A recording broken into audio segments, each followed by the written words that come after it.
the Independent Parliamentary Budget Officer reports the Liberals' oil and gas cap will kill 54,000 jobs by 2032. So that's almost double the population of the Alberta-Saskatchewan border city of Lloydminster. There are hundreds more cities like that across Canada.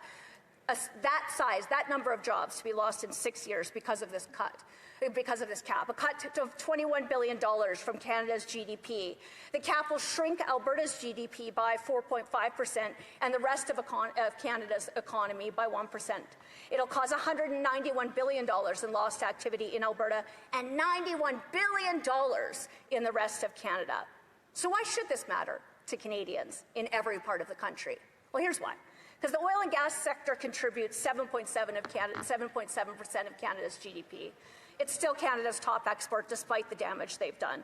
Over $208 billion every year is what it contributes to Canada's GDP, with $166 billion from direct activity and $42.8 billion from the supply chain.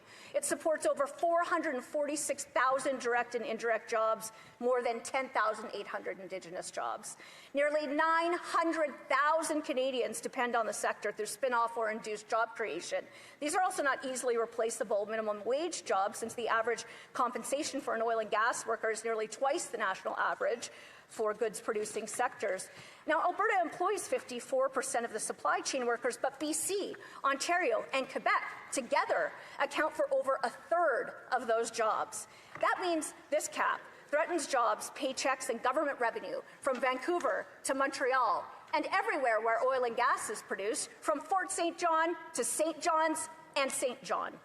The Conference Board of Canada warns that between 2030 and 2040, the cap could reduce Canada's GDP by up to $1 trillion and strip $151 billion in federal revenues, money that could go to defense or border security, to fight crime or federal programs, and shared with provinces to build hospitals, schools, roads, and provide social services.